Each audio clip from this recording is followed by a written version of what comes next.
Bem-vindo ao canal. Se você não me conhece, meu nome é Rebeca e o objetivo desse canal é te ajudar a conhecer mais um pouquinho sobre Deus e sobre sua palavra. E no vídeo de hoje nós vamos ter mais uma aula de ensinos bíblicos básicos que todo cristão deve saber. Hoje nós vamos ver a aula 23 sobre a igreja. Hoje nós vamos conhecer sobre o que é a igreja. Antes da gente começar, eu gostaria de pedir para você curtir esse vídeo, compartilhar o vídeo com outras pessoas, assim você vai levar esse conteúdo, a palavra de Deus, assim, para outras pessoas também, para elas conhecerem mais um pouquinho sobre Deus. E se inscrever no canal, porque fazendo isso você ajuda o canal a crescer.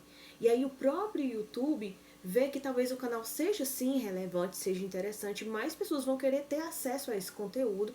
E aí ele próprio começa a recomendar os vídeos para outras pessoas e mais pessoas têm acesso à palavra de Deus.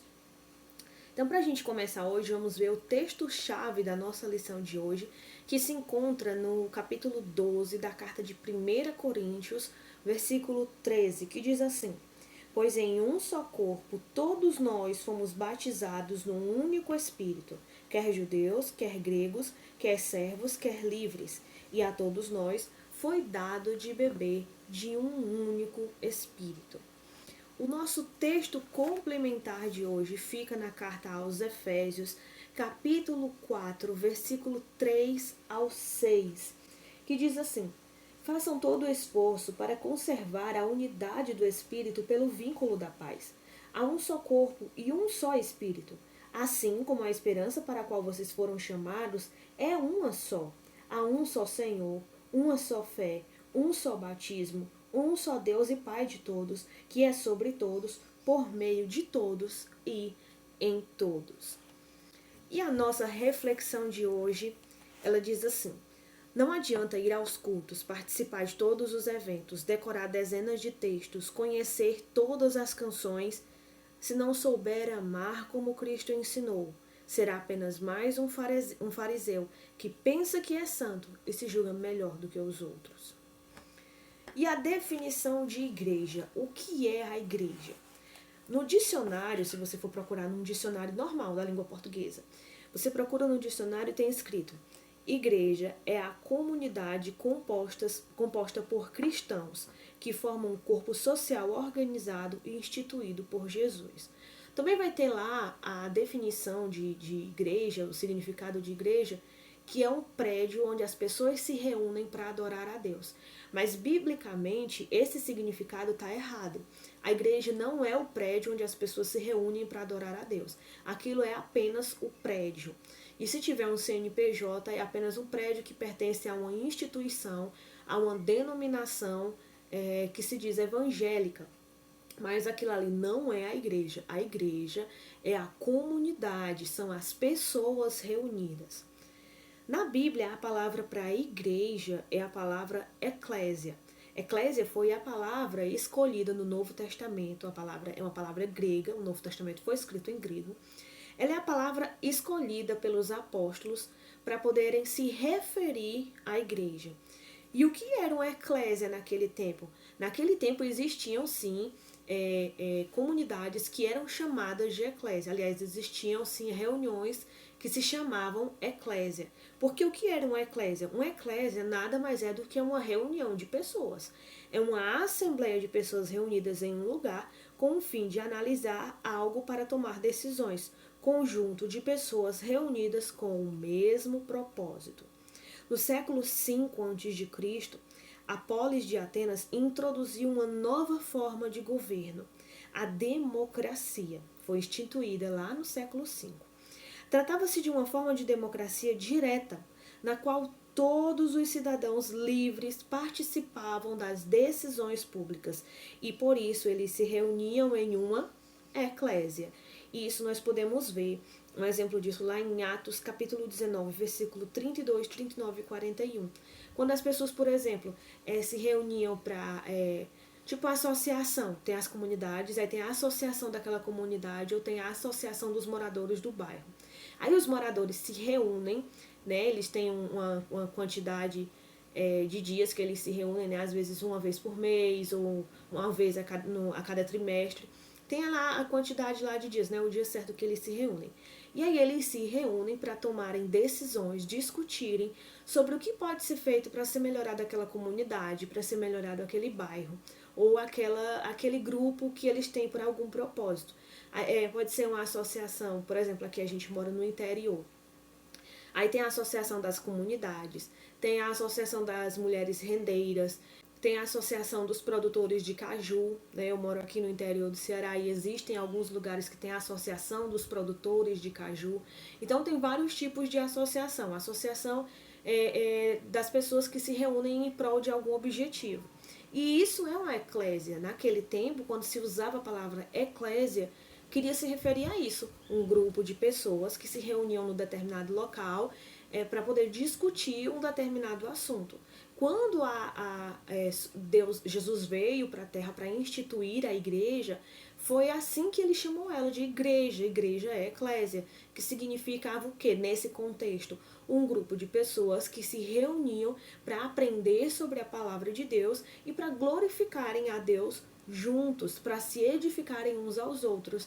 Então é isso que Jesus veio construir na Terra. Foi a igreja, um grupo de pessoas que unidas ensinam a palavra de Deus umas às outras, se edificam umas às outras e louvam a Deus juntas. Isso é a igreja, isso é a eclésia.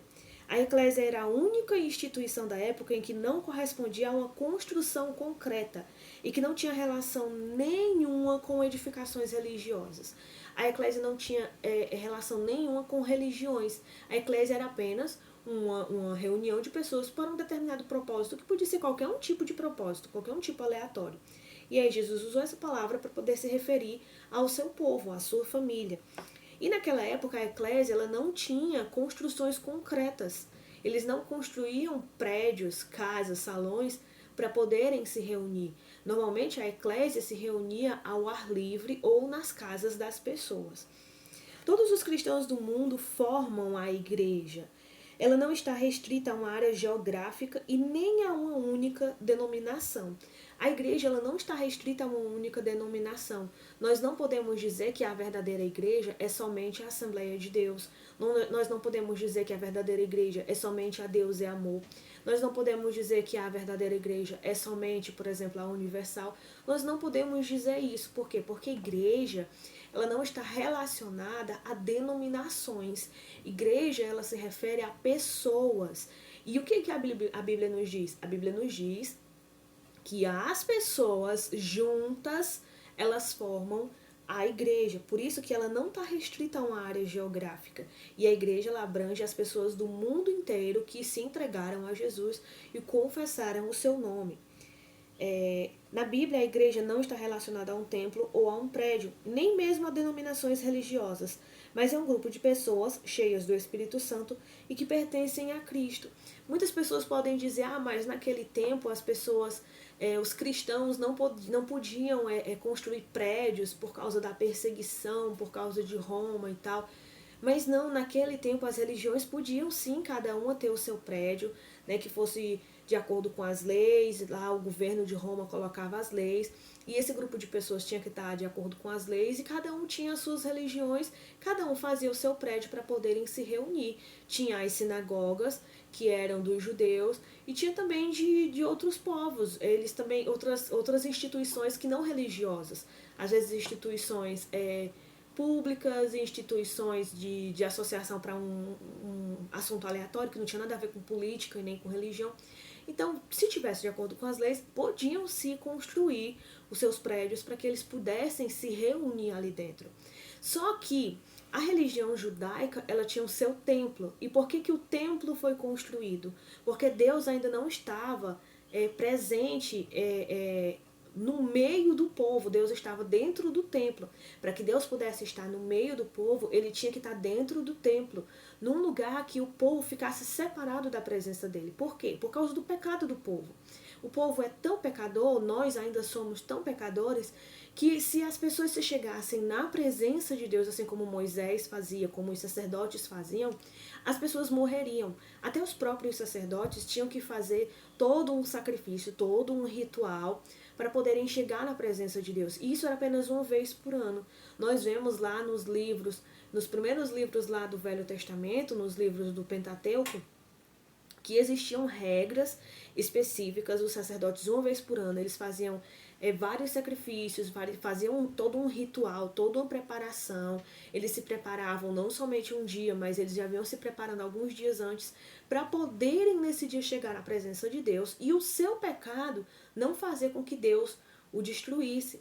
Então Deus não podia estar fisicamente perto das pessoas, ele tinha que estar dentro do templo, separado das pessoas, para o bem das pessoas, porque o pecado delas faria com que a santidade de Deus os destruísse, porque Deus ele é um fogo consumidor.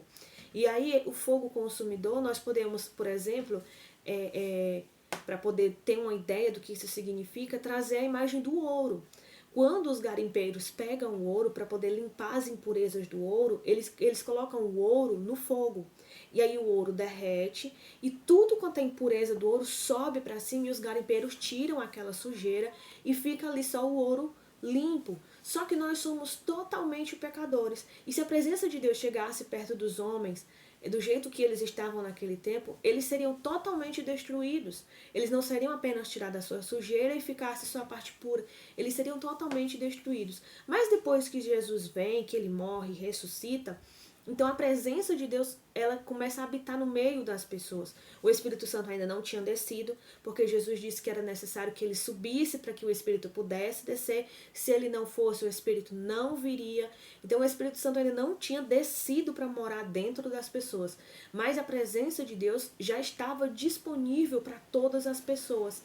E como sinal de que isso era verdade, quando Jesus morre, o véu do templo que separava o lugar santíssimo ali com a arca da aliança que simbolizava a presença de Deus, ele se rasga de cima a baixo, mostrando que agora a presença de Deus estava assim disponível a todas as pessoas e todos poderiam chegar à presença dele, porque agora sim tinha condição das pessoas, mesmo pecadoras, se chegarem à presença de Deus, porque através de Jesus, Jesus tiraria as suas impurezas e aí sim elas poderiam ficar puras para poder se chegar até a presença de Deus. Então, por isso que tinha um templo naquela época. Tinha que ter o templo, primeiro o tabernáculo, enquanto o povo era nômade, tinha nômade aqueles que vivem se mudando, e aí tinha um tabernáculo que era feito de pano, porque não tinha como construir uma construção com tijolos, se as pessoas viviam se mudando no deserto. Aí quando eles finalmente chegam na Terra Prometida, que estabelecem moradia fixa, que começam a construir realmente as suas casas, os prédios políticos e tal. Então, Davi, ele tinha a ideia de também construir uma casa fixa para Deus, de tijolos e cimento e tal, do jeito que eram as casas lá, porque agora era uma moradia fixa, e Salomão faz isso. Mas quando Jesus morre e ressuscita, nós vemos que não tinha mais necessidade de ter um lugar separado só para Deus, porque a presença de Deus estava para todas as pessoas. Por isso os cristãos não viam necessidade de construir um templo, um lugar específico para que eles pudessem se reunir. As pessoas, os cristãos naquele tempo, eles se reuniam nas casas, e era assim que a igreja era dividida. Ela era separada geograficamente. Quando se ia falar das igrejas, não dizia a igreja do fulano de tal, a igreja do cicrano, a igreja do beltrano, mas dizia a igreja que se reúne na Galácia, a igreja que se reúne em Filipos, a igreja que se reúne em Roma, a igreja que se reúne na Laodiceia. Era assim que se diferenciavam as igrejas. E se eram muitas pessoas que não cabiam na casa de uma pessoa só, eles se dividiam em casas. E aí tinha a igreja que se reunia na casa da Lídia, a igreja que se reunia na casa de Áquila e Priscila, a igreja que se reunia na casa de fulano de tal. E eles eram divididos por casas, eles ficavam se reunindo nas casas. Então Jesus, ele ensinou durante o seu ministério que a época de adorar em um lugar sagrado específico, que por exemplo naquele tempo era o templo, havia chegado ao fim. Isso nós vemos em João capítulo 4, versículo 21 ao 24, quando Jesus está falando com a mulher samaritana. A mulher samaritana, ela pergunta para Jesus: Senhor, mas qual é o lugar certo da gente poder se reunir para adorar a Deus? É no templo de Jerusalém, como dizem vocês judeus, ou é aqui no monte? Porque os samaritanos, houve lá muitas coisas lá na história, os samaritanos acabaram se misturando com outros povos pagãos, depois que teve lá que os outros povos vieram e levaram o povo de Israel cativo, e aí trouxeram povos pagãos para morar em algumas regiões, e o povo de Samaria se misturou com aqueles povos pagãos, acabou misturando a sua prática de culto, misturando os deuses, viram uma misturada toda. E o povo de Israel, o povo judeu, não aceitou mais o povo de Samaria, porque para eles aquele povo era um povo imundo, era um povo pagão, era um povo todo misturado, e o povo de Deus tinha que ser puro e separado. Portanto, eles tinham essa disputa entre eles, essa rixa entre eles, e eles não se misturavam. Inclusive, por exemplo, se um samaritano pegasse num lápis, o judeu de maneira nenhuma pegaria, porque ele não queria se contaminar com a imundícia do povo samaritano, era assim que eles criam. E o que aconteceu? Já que os samaritanos não podiam entrar em Jerusalém para adorar a Deus no templo, então os samaritanos eles fizeram para si um lugar para que eles pudessem adorar. E aí eles escolheram um monte para poderem construir lá o lugar de se reunirem para adorar. E aí aquela mulher samaritana, ela pergunta para Jesus, qual é o lugar certo de adorar? É no monte, como o meu povo fala? Ou é lá em Jerusalém, como o seu povo fala? E Jesus diz, olha, nem no monte, nem em Jerusalém, porque o Pai está procurando adoradores que o adorem em espírito e em verdade. E esse tempo vai chegar, e na verdade já chegou, em que o Pai procura adoradores que o adoram em espírito e em verdade. Agora não ia precisar as pessoas irem para um lugar específico para adorar a Deus. Agora elas poderiam adorar em qualquer lugar, em qualquer ambiente. Então, em todo o ministério de Jesus, todo o ministério de Jesus, você vai lendo devagar os evangelhos e você vai percebendo que Jesus vai ensinando que a necessidade de um templo específico para se reunir, para adorar a Deus, aquela necessidade acabou. Não tinha mais necessidade disso. Por isso, os crentes do Novo Testamento não se preocupavam com construções de santuários e nem se reuniam. E quando eles queriam se reunir, eles se reuniam geralmente nos lares, como tem lá em Atos 20:20, Romanos 16:5 e Colossenses 4:15. Mas aí alguém pode dizer, mas Atos diz que os cristãos todos os dias se reuniam no templo. Mas nós temos que ver também por que eles se reuniam no templo. Por que eles iam para lá para adorar? Nós temos que ver que, por exemplo, o próprio Jesus Cristo, ele nunca pôde entrar dentro do templo. E por que Jesus Cristo nunca pôde entrar dentro do templo? Porque Jesus, ele era descendente de Judá. E somente os levitas, os descendentes de Levi, poderiam entrar dentro do templo. Então, eu vou colocar aí para vocês aí uma imagem aí de como era a separação do templo. E vocês vão ver aí que tinham lugares específicos para as pessoas poderem entrar. Na primeira porta logo de entrada, né, tinha lá, vamos supor, né, que fosse a calçada, e você entra logo pela primeira porta lá no muro. Quando você entrava pela primeira porta no muro, aquele pátio ali era o pátio dos gentios.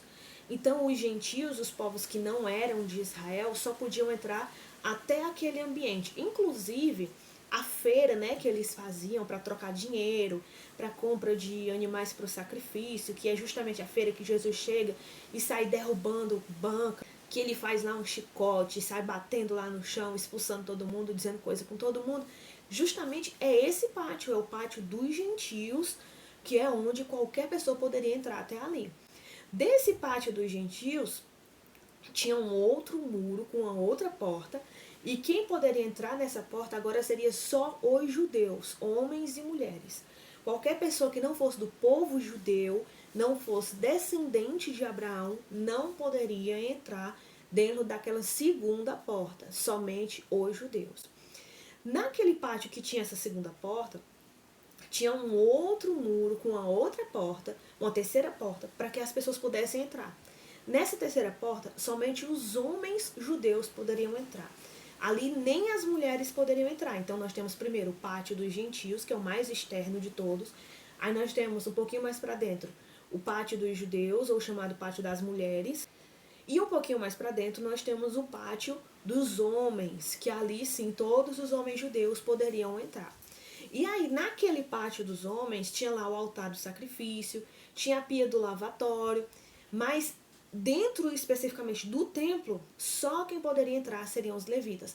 Então nem Jesus entrou dentro do templo, porque Jesus era descendente de Judá, não era descendente de Levi. Jesus, o máximo que ele foi até o pátio dos sacrifícios, o pátio que tinha um altar, que era o pátio dos homens. E desse lugar todo, onde era que Jesus e os apóstolos e os cristãos da igreja primitiva iam no templo para poder fazer alguma coisa lá? Era no pátio dos gentios, era naquele primeiro pátio. Jesus, quando ia pregar, era naquele primeiro pátio, o pátio dos gentios, onde se localizava vamos chamar como fosse feira, né? No nosso entendimento de hoje era o mercado, vamos chamar como fosse um mercado, uma feira. Então, quando os judeus, os cristãos primitivos iam para lá para poder se reunirem, era nesse pátio, eles não iam para o templo especificamente. Eles não iam oferecer sacrifícios, porque Jesus também disse que depois da sua ressurreição, aquilo ali não tinha mais necessidade. Não tinha mais necessidade de estar oferecendo sacrifícios. Porque Jesus era o sacrifício, ele é o Cordeiro Pascal que veio ser sacrificado para poder nos libertar do pecado. Porque os animais eram um sacrifício não era um sacrifício perfeito. Então, o sacrifício dos animais tinha que sempre ser feito. Lá em Hebreus conta isso. E Jesus era o sacrifício perfeito. Então, uma vez Jesus tendo sido sacrificado, não precisava mais que os cristãos fizessem sacrifício nenhum. Então, o costume dos sacrifícios cessou naquele momento.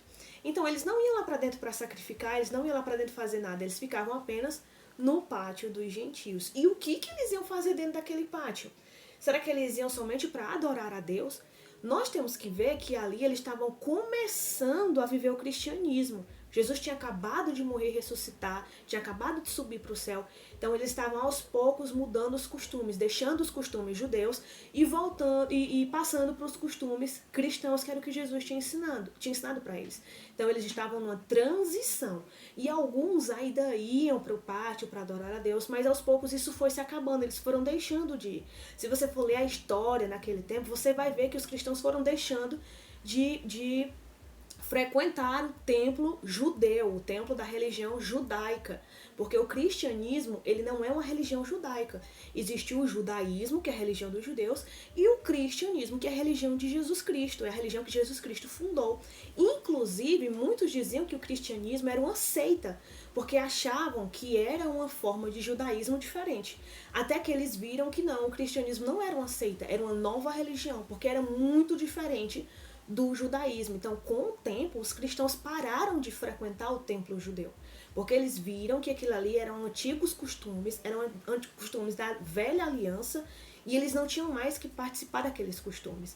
E o que eles ainda iam fazer também ali no pátio dos gentios, não era lá dentro do templo, nem no pátio das mulheres, era no pátio mais externo de todos, o pátio dos gentios. Eles iam pregar, porque ali todo pregador, todo profeta, todo homem que se dissesse profeta ou mestre, não existia só Jesus de mestre religioso, existiam vários mestres religiosos naquela época, por isso que foram perguntar também para Jesus.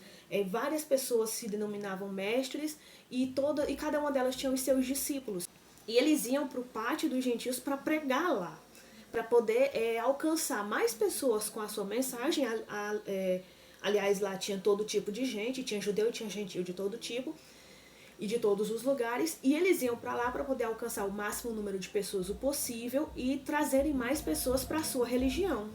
Os apóstolos nunca dividiram a igreja em denominações e nem aconselharam isso. A única divisão feita naquele tempo era geográfica. Isso nós vemos em 1 Coríntios 1, 10 ao 13 e também no capítulo 2, 1 ao 17. Nunca a igreja foi dividida em denominações na igreja primitiva, nunca fizeram denominações, nunca dividiram a igreja em você crê nisso e você crê nisso, então vamos dividir, cada um crê no que acha certo, e mesmo assim nós somos irmãos. Não, a igreja nunca fez isso, a igreja primitiva, os apóstolos nunca ensinaram isso. Na verdade, Paulo nos ensina lá em 1 Coríntios, nesses capítulos que eu falei, capítulo 1, 2, 3, e acho que até o capítulo 4 também, ou é só até o 3, Paulo vem ensinar que a igreja é para estar unida. É uma só fé, um só Deus, um só batismo, um só corpo. Não pode ter vários corpos divididos, cada um com a sua crença, cada um com o seu pensamento.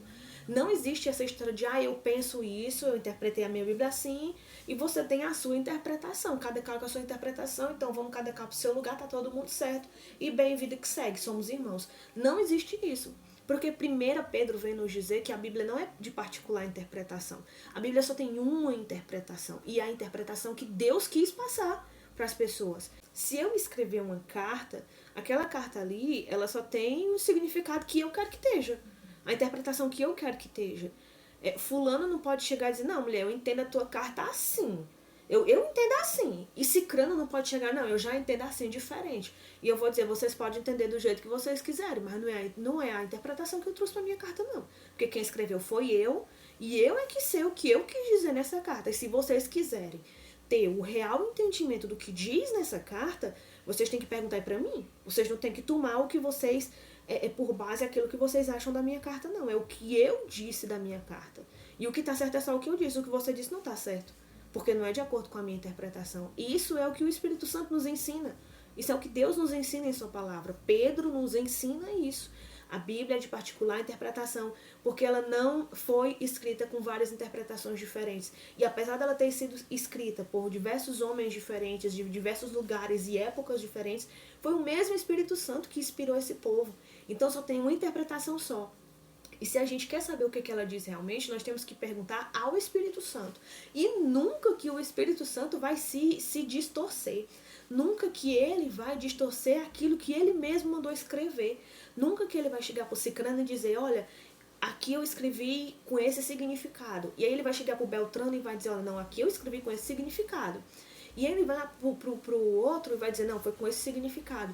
E aí todo mundo diz, cada um tem sua interpretação, tá todo mundo certo, vamos cada um seguir a sua fé do jeito que acha, e mesmo assim nós somos irmãos. Não existe isso. A Bíblia diz que não existe isso. É uma só fé. A Bíblia nos ensina uma só fé, um só entendimento. E nós temos que procurar entender o que Deus quer dizer na sua palavra e viver por isso, viver por meio disso. A igreja primitiva cria, pregava e praticava toda a palavra de Deus. Eles permaneciam na doutrina dos apóstolos. Não era doutrina inventada por homens, era a doutrina dos apóstolos. Não era a sua própria interpretação, era a doutrina dos apóstolos. Eles criam que só existia uma verdade. A verdade não é relativa. Não existe isso de eu ter a minha verdade, você ter a sua verdade e todo mundo tá certo. Não. Ou um de nós dois estamos errados, ou então tá todo mundo errado. Porque só existe uma verdade, é a verdade de Deus, e é essa verdade que nós temos que procurar. A igreja no Velho e Novo Testamento. Deus sempre teve um povo separado para si, ou seja, a verdadeira igreja existe desde o princípio, mesmo que ela ainda não tivesse esse nome de igreja. Mas ela existe desde o princípio.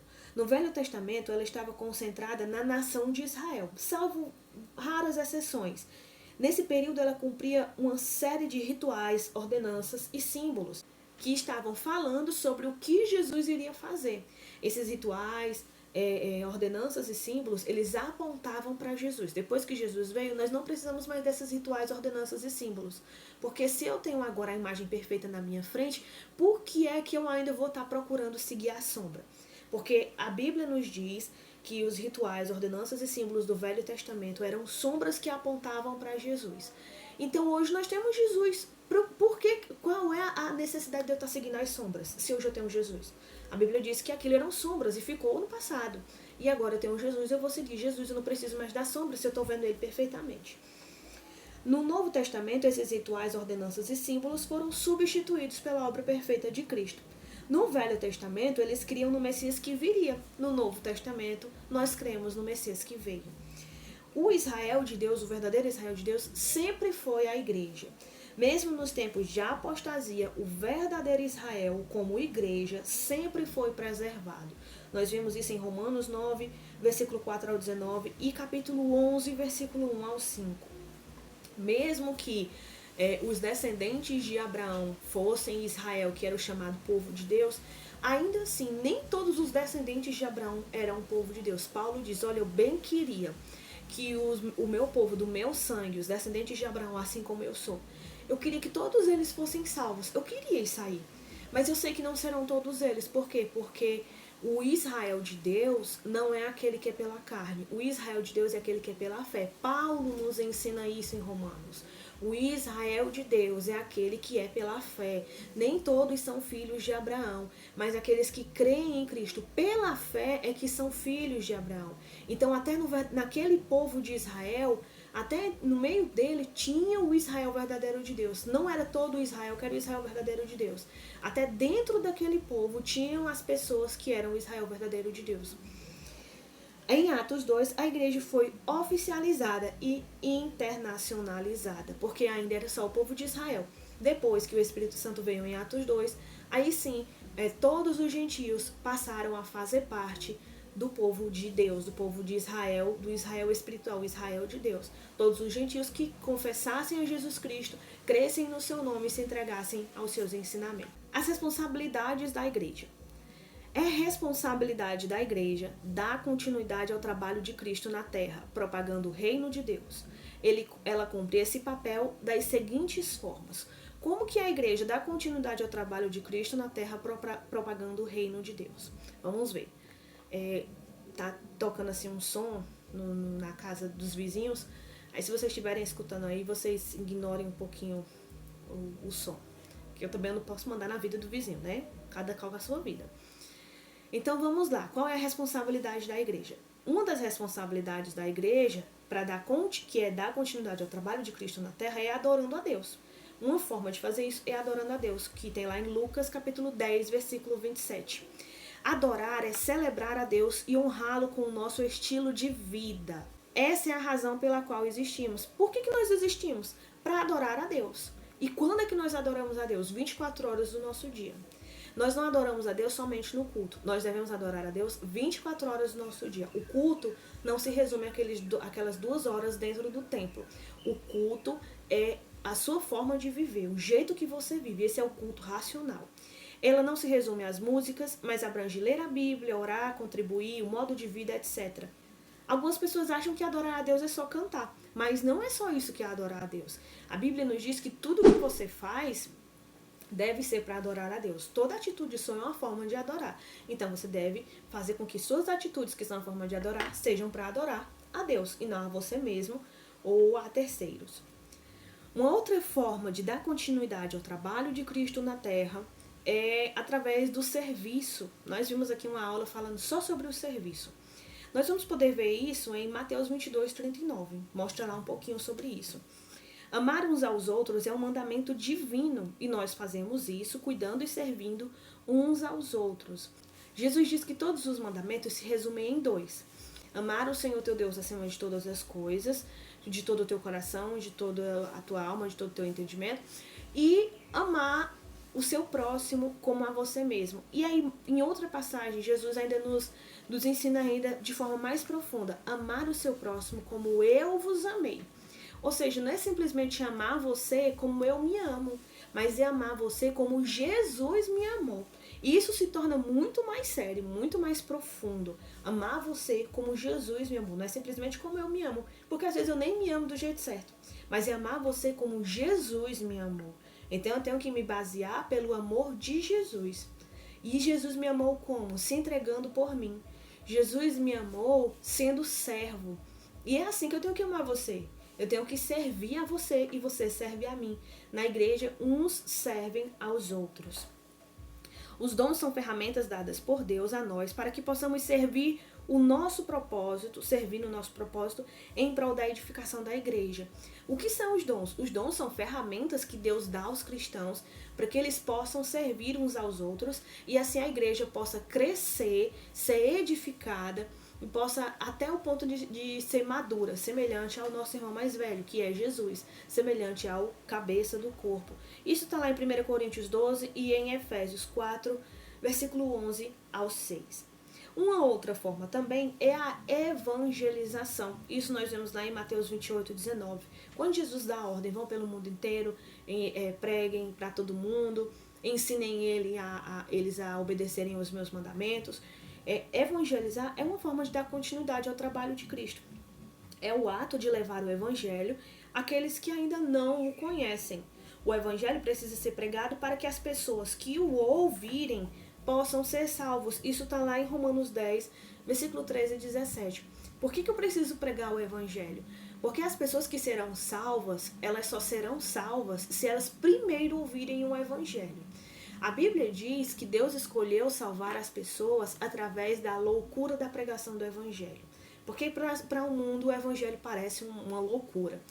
Então ele diz, foi através da pregação do evangelho que Deus escolheu salvar as pessoas. Então para que as pessoas que vão ser salvas possam ser salvas, Primeiro elas têm que ouvir o evangelho. Se elas não ouvirem o evangelho, elas não têm como serem salvas. Porque Paulo nos diz, como eles ouvirão se não há quem pregue? E como pregar se ninguém se dispõe a ir? Mas antes ele diz, como crerão naquele de quem nada ouviram? E como ouvirão se não há quem pregue? Então, para que eles possam crer, eles precisam saber em quem é que eles têm que crer. E como é que eles vão saber em quem que eles têm que crer? É através do evangelismo, através das pessoas evangelizando essas pessoas. Então eles precisam ouvir para poderem ser salvos. É por isso que há uma necessidade muito grande da evangelização. Um outro ponto também é a promoção da comunhão, conforme nós vemos em Mateus também, capítulo 28, versículo 19. Deus nunca quis que os cristãos vivessem isolados. Ele sempre quis uma grande família. Isso nós vemos em João 17, 23 e em Hebreus 10, 25. Quando o escritor nos diz, não deixem de congregar como é o costume de alguns, ele está dizendo, não deixem de fazer parte de uma denominação. O que ele está ensinando não é façam parte de uma denominação, sejam membros de uma instituição religiosa. Não é isso que ele está querendo dizer. Ele está querendo dizer, não deixem de se reunir como cristãos para adorar a Deus e serem edificados uns pelos outros. Independente se essa reunião vai ser dentro de uma casa, se essa reunião vai ser ao ar livre, se essa reunião vai ser numa praça, numa praia, num estádio, não deixem de se reunir. Claro que alguns grupos de cristãos vão preferir construir um salão maior, vão preferir construir um prédio para que eles possam se reunir lá dentro. Afinal, se forem muitas pessoas, não tem como se reunir dentro de uma casa só, né? E às vezes pode as pessoas começarem a incomodar o dono da casa, né? O dono da casa se sentir incomodado, invade a privacidade do dono da casa. Então, pequenos grupos, tudo bem. Mas quando se torna muitas pessoas, às vezes há uma necessidade de construir um lugar maior para que aquelas pessoas se reúnam. Mas aquele lugar maior nada mais é do que um lugar com espaço suficiente para que várias pessoas possam se reunir para adorar a Deus. E esse lugar pode ser qualquer um lugar. O prédio onde as pessoas se reúnem para adorar a Deus não tem nada de sagrado. É simplesmente um prédio de cimento e tijolos que abrange um número maior de pessoas. É simplesmente isso. E também, nós também temos que ver que hoje tem uma frase que se tornou muito popular entre as pessoas, que a igreja sou eu. Não, a igreja não sou eu. Eu sou a casa de Deus. Eu sou a morada do Espírito Santo. Mas eu não sou a igreja. Eu sou um tijolo. Pedro diz que nós somos pedras vivas que juntas formam o edifício. Então, a igreja são as pessoas reunidas. Quando as pessoas estão reunidas, onde 2 ou mais se reunirem em meu nome, ali eu estarei no meio deles. Então, quando 2 ou mais pessoas estão reunidas, aí sim, ali tem uma igreja. Porque tem mais de uma pedra. Mas onde só há uma pedra, então não há igreja. Eu não sou igreja, eu sou uma pedra viva. Quando eu, pedra viva, me junto com outra pedra viva para adorar o nome de Deus e para falar do nome dele, para que o meu próximo possa me edificar e eu possa edificar o meu próximo, aí sim, ali tem uma igreja, independente de denominação, independente de instituição. A igreja são as pessoas reunidas. Além de representar a salvação, o batismo nas águas também representa a introdução do cristão no corpo de Cristo e o início da comunhão com esse corpo. A ceia é a festa da comunhão do corpo. Então, quando as pessoas elas passam a fazer parte do corpo de Cristo, elas precisam se batizar nas águas. Por quê? Porque o batismo das águas é uma introdução àquele corpo, é como se fosse um ritual de introdução àquele corpo. E Jesus também nos ensina sobre isso, a Bíblia nos ensina sobre isso, os apóstolos faziam isso, batizavam as pessoas que se convertiam, porque o batismo na água, ele simboliza aquilo que o Espírito faz no nosso coração, simboliza você morrendo como um velho homem, velha criatura, e nascendo como um novo homem, uma nova criatura. Então todo cristão deve sim se batizar, o batismo não salva, mas todo cristão deve se batizar. Nós vamos ter mais pra frente uma aula falando só sobre batismo. E a ceia é a festa de comunhão do corpo de Cristo. Todos aqueles que agora fazem parte do corpo de Cristo, agora se reúnem para poder tomar a ceia, que é uma celebração que foi instituída por Jesus, que a gente faz para poder relembrar do seu sacrifício e para poder viver, comemorar a nossa comunhão. Também vai ter uma aula mais para frente falando sobre ceia. E também tem o discipulado. O discipulado também é uma forma, é uma responsabilidade da igreja e é uma forma de dar continuidade ao trabalho de Jesus aqui na terra. Porque o discipulado é o processo usado por Deus para nos levar à maturidade, conforme tem lá em Hebreus capítulo 6, versículo 1. É desejo de Deus que todo membro do corpo de Cristo se torne um cristão maduro. Ele não quer que a gente seja sempre um neném na fé. Ele quer que a gente cresça, que a gente evolua como cristão. Que a nossa fé seja aprimorada até o ponto de nós nos tornarmos maduros, semelhantes ao nosso irmão mais velho, que é Cristo Jesus. A Bíblia nos ensina isso. E os símbolos da igreja? A Bíblia, às vezes, quando vai falar sobre a igreja, ela se refere a alguns símbolos. Ela usa exemplos para falar sobre a igreja. São eles o rebanho de Deus, os sacerdotes de Deus, a noiva de Cristo, a família de Deus, o corpo de Cristo, o templo do Espírito. Vamos ver um pouquinho sobre cada um deles. O rebanho de Deus. Nós vemos a igreja sendo chamada de o rebanho de Deus em Atos 20 e 28 e também em João 10. A passagem de João 10 é uma passagem linda. É lindo a forma como Jesus se refere à igreja lá em João capítulo 10. Lá ele mostra o cuidado e a responsabilidade de Cristo com a igreja. Verdadeiramente, Cristo é o bom pastor. Se você quer saber por que Jesus se refere à igreja como um rebanho, se refere a ovelhas, você lê lá João 10 e você vai ter uma noção do porquê que ele faz essa simbologia. A igreja também é falada como um sacerdócio real. A igreja, Deus também se refere a ela como um sacerdócio real. São os sacerdotes do rei. Tem lá em 1 Pedro capítulo 2, versículo 9, Isaías capítulo 61, versículo 6 e Apocalipse capítulo 20, versículo 6. No Velho Testamento, haviam os sacerdotes descendentes de Arão. Nem todos os levitas eram sacerdotes. Apenas os descendentes de Arão, na família de Levi, é que eram sacerdotes. Hoje em dia, todo cristão é um sacerdote.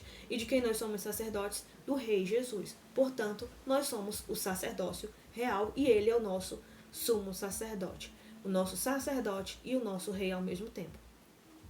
A igreja é aquela que faz o papel dos sacerdotes, cultuar, ensinar sobre Deus, interceder, etc.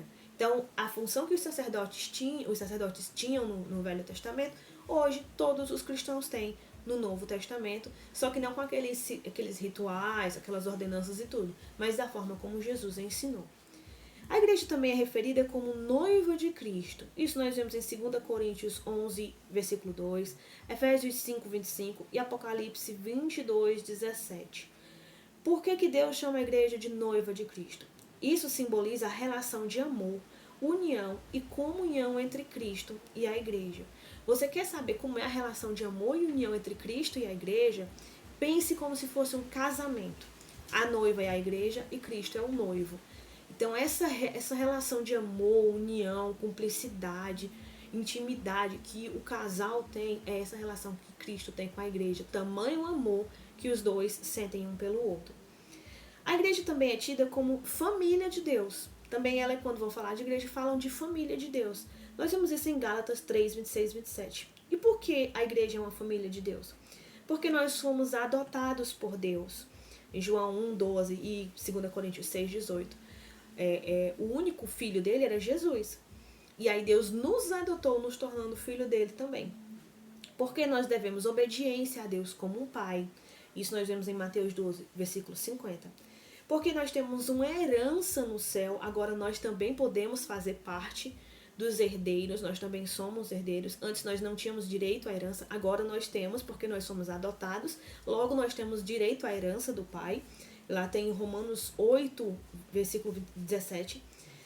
Porque nós cremos, porque Jesus nos chama de irmãos. Hebreus 2, versículo 11. Ele é o nosso irmão mais velho e nós somos seus irmãos mais novos. E nós temos que seguir o exemplo do irmão mais velho. Quando uma mãe tem vários filhos, de 2 para cima, normalmente ela tem o costume de dizer para os mais novos, olha o teu irmão mais velho, segue o exemplo do teu irmão. E ela chega para o irmão mais velho e diz, ser um exemplo para o teu irmão mais novo, dá exemplo para ele. Então nós devemos seguir o exemplo do nosso irmão mais velho. A igreja também é referida na Bíblia, também se refere à igreja como corpo de Cristo. Romanos 12, 4 ao 5, 1 Coríntios 12, 12 até o 23. Por que nós somos o corpo de Cristo? Porque a igreja é um organismo vivo. A igreja, ela sente dor. A igreja, ela se entristece. A igreja, ela fica feliz. A igreja, ela sente medo. Então, tá vendo por que o prédio não tem como ser igreja? Prédio não fica feliz, não sente medo, não toma decisão. Prédio não chora. Prédio não se alegra. São as pessoas que fazem isso. Por isso Jesus diz que a igreja é o povo de Deus, é o corpo de Cristo. Jesus é o líder, o guia, o chefe, o principal. Num corpo humano, nós vemos isso lá em Efésios 1, 22, 23 e em Colossenses 1, versículo 18. Num corpo humano, os membros do corpo humano, os braços, as pernas, os órgãos, todos, para eles poderem viver bem, né, tá em bom funcionamento, eles seguem a ordem do cérebro. O cérebro é o que manda a ordem para todo o resto do corpo humano, para que todo mundo funcione direitinho. Então, dessa forma, a Bíblia ilustra que a igreja é o corpo de Cristo também, porque nós temos um cérebro a seguir, nós temos uma cabeça a seguir. E quem é essa cabeça? É Jesus Cristo. Ele é o cabeça, ele é quem lidera, ele é quem guia, ele é quem ensina, é Jesus Cristo. Nós somos apenas os membros do corpo, mas Jesus é o cabeça do corpo. Cada cristão é um membro e, portanto, cada um tem sua função. Por isso também que nós somos corpo de Cristo. Porque dentro da igreja, cada cristão tem uma função específica dentro da igreja, que Deus já estabeleceu antes daquele cristão nascer, que quando ele se convertesse e fizesse parte da igreja, ele teria um determinado papel a cumprir dentro daquela igreja. Por isso também que nós somos chamados de corpo de Cristo, porque cada um tem uma função e nós devemos cumprir a nossa função para que o corpo funcione saudável, funcione da forma correta. Também nos mostra a relação de uma união, empatia, cooperação, serviço e, acima de tudo, amor que devemos ter uns com os outros. Nós vemos isso em 1 Coríntios 12, versículo 12 ao 31 e também no capítulo 13. Nós precisamos viver bem com os outros membros e ajudar os outros membros. Precisa ter uma cooperação entre os membros para que o corpo funcione direitinho. Na Bíblia, a igreja também é chamada de templo do Espírito. 1 Coríntios 3, 16 e 17.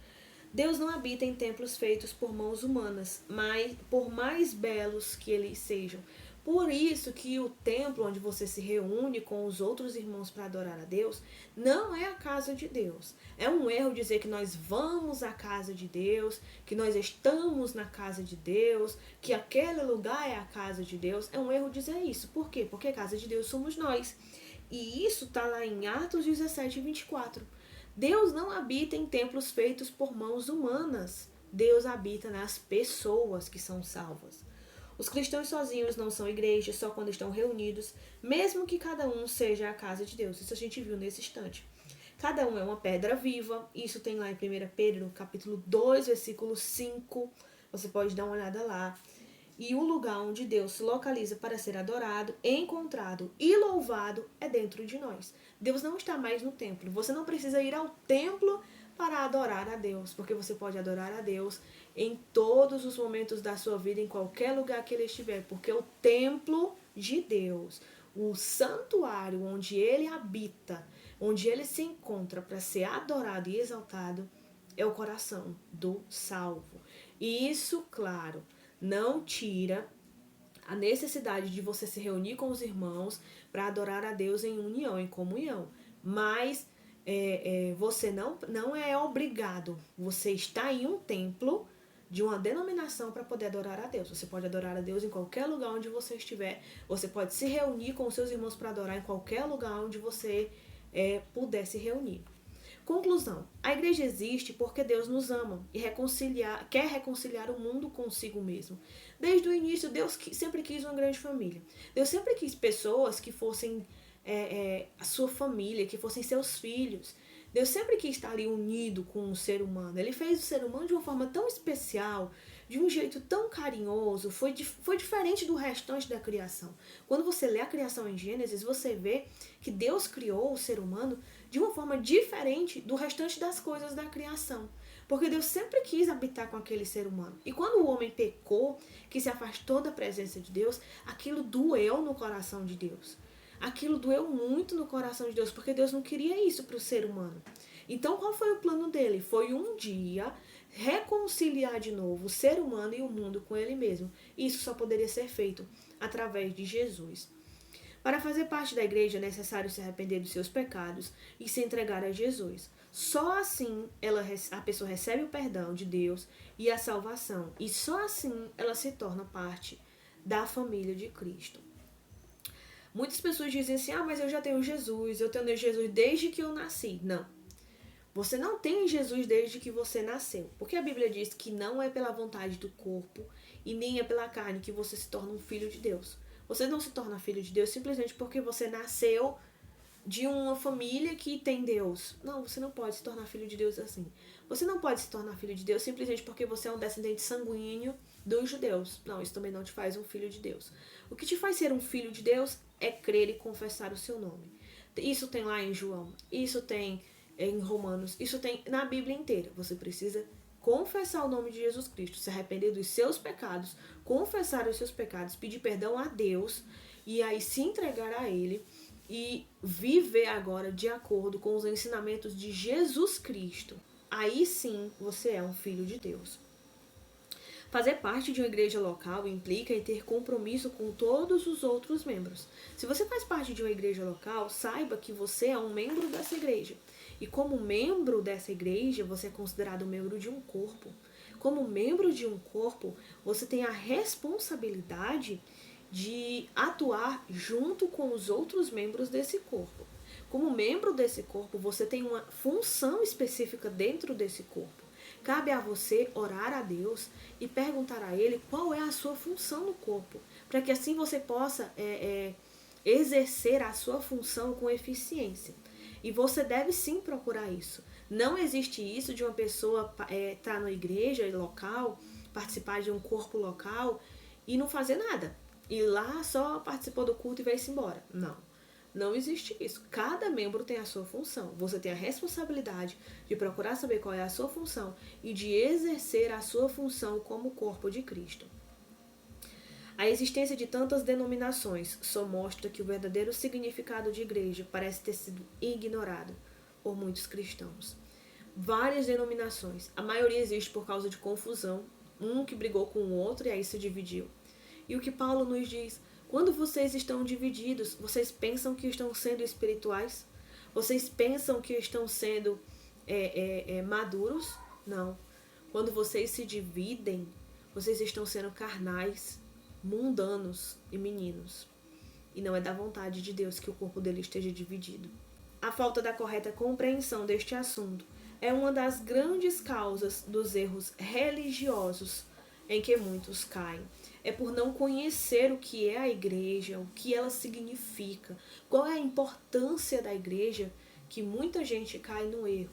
Pessoas que se baseiam apenas pelo que os outros dizem, mas não procuram ver na palavra de Deus, como os bereanos, que Lucas cita lá em Atos 17, os bereanos que ouviam o que Paulo dizia com alegria, recebiam com alegria, mas quando chegavam em casa, iam verificar nas escrituras se o que Paulo tinha dito era realmente aquilo que as escrituras diziam. As pessoas não procuram verificar na Bíblia se aquilo é verdade, e se baseiam apenas pelo que os outros falam. Acham que porque quem falou é um grande pastor, um grande pregador, logo é lei aquilo que ele fala, e não se preocupa em verificar na Bíblia se aquilo é desse jeito ou não. E aí as pessoas acabam caindo, e é o que Jesus diz na sua palavra, né? São cegos guiando cegos, ambos cairão no mesmo buraco. E essa foi nossa aula de hoje. Eu espero que ela tenha lhe abençoado, lhe edificado, que você tenha aprendido mais sobre a palavra de Deus.